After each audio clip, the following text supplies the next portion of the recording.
Machine Bhagiratha అయిన ఖర్చే 28,000 కోట్లు, దానికి 30,000 కోట్లు చేసిరు. ఎట్లా ఏదో ఒక దాని మీద తీసుకురావాలని చెప్పేసి అడిదిప్పి ఇడిదిప్పి లాస్ట్కు ఫార్ములా రైస్ కార్డుకి తీసుకొచ్చి ఈ ఫార్ములా రైస్ కార్డుకి తీసుకొచ్చి ఆగినటువంటి పరిస్థితి.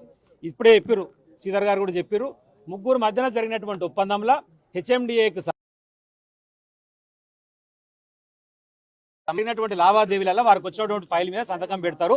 నేను బాధ్యత నేనే సంతకం పెట్టినా దానికి బాధ్యుని నేను ఏ ఒక్క రూపాయి అవినీతికి పాల్పడినా నడి బజార్లో హాబిట్స్తో ఉరి తీయండి అని చెప్పినటువంటి దమ్మున నాయకుడు కేటీఆర్ గారు తప్పించకపోతలేరు. చట్టం మీద గౌరవం ఉంది, దాన్ని గౌరవించే మొన్న కూడా ఏసీబీకి సంబంధించిన విచారణకు హాజరయ్యారు. ఆ రోజు వారే న్యాయవాదిని అనుమతించలేదు కాబట్టి దాన్ని మళ్ళీ కోర్టు ద్వారా పర్మిషన్ తీసుకొని ఈరోజు న్యాయవాదితోని విచారణకు హాజరు కావడానికి వారు సిద్ధంగా ఉన్నారు. ఇలా ఎలాంటి అనుమానం అవసరం లేదు.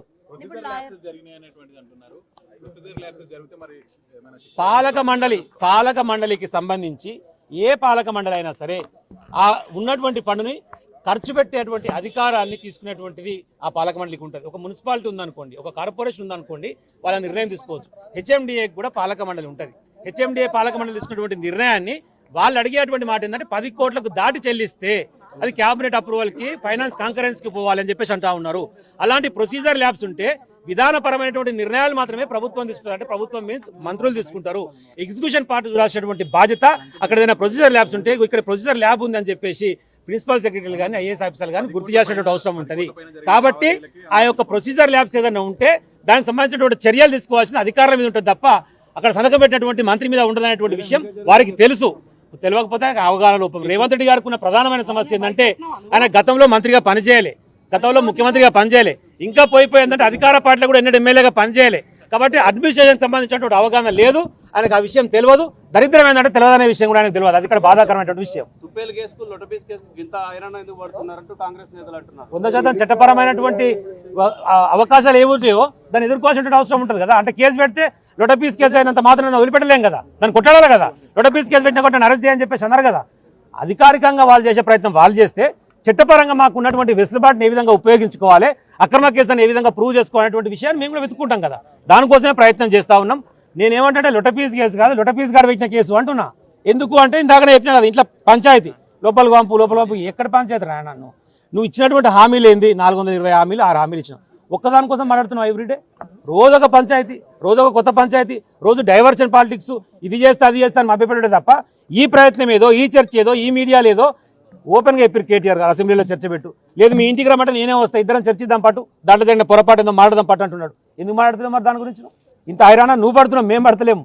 హైరానా నువ్వు చేస్తున్నావు, మేము చేస్తలేము. 100% ప్రతిపక్షాలు ఉన్నాం, ప్రజాపక్షాన్ని కొట్లాడుతూనే ఉంటాం.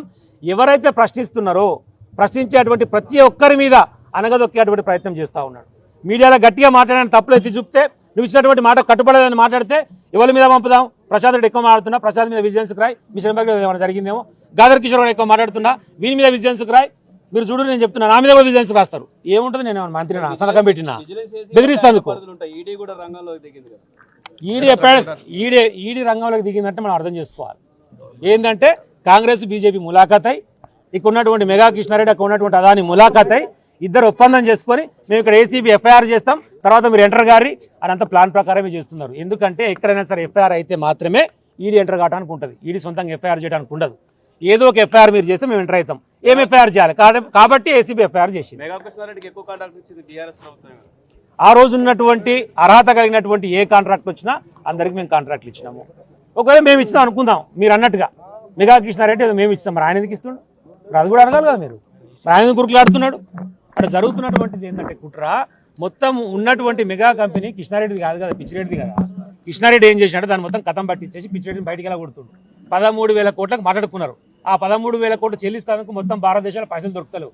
అదానితో ములాఖాతే నువ్వు నాకు ఈరా నాయన కొద్దిగా పైసలు మా మామగారిని పంపించి కంపెనీ ఆక్యుపై చేసుకుంటా, నీకు రేవంత్ రెడ్డితో సిట్టింగ్ చేయించి నడి రోడ్లో ఉన్నటువంటి 80 ఎకరాల భూమిని మీకు అప్పచెప్తా, పొంగిలేటి శ్రీనివాస్ రెడ్డి ఏదైతే ఐవీఎస్ఆర్ కంపెనీకి సంబంధించి మీకు అడ్డం వచ్చిండో దాన్ని పక్కన జరిపిస్తా అని మొత్తం ములాఖాత్లో భాగంగా మరి నేనేం చేయాలంటే మేము ఒక కేసు పెట్టాక ఈడీ నువ్వు ఎంటర్ చేయాలి బీజేపీ తరఫున అని చెప్పి జరుగుతున్నటువంటి పెద్ద కుట్ర ఇది.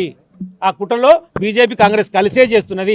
అయినా ప్రజల పక్షాన కొట్లాడడానికి నికార్సైనటువంటి మగపిన కలిగినటువంటి తెలంగాణ ఉద్యమకారునిగా, తెలంగాణ కోసం పనిచేసినటువంటి మంత్రిగా కేటీఆర్ గారు ఎప్పుడు సిద్ధంగానే ఉన్నాడు. విచారణ వారు ఎదుర్కొంటారు. ఎవరికి శశబిషలు ఇలా అవసరం లేదు అనేటువంటి విషయాన్ని స్పష్టం చేస్తారు.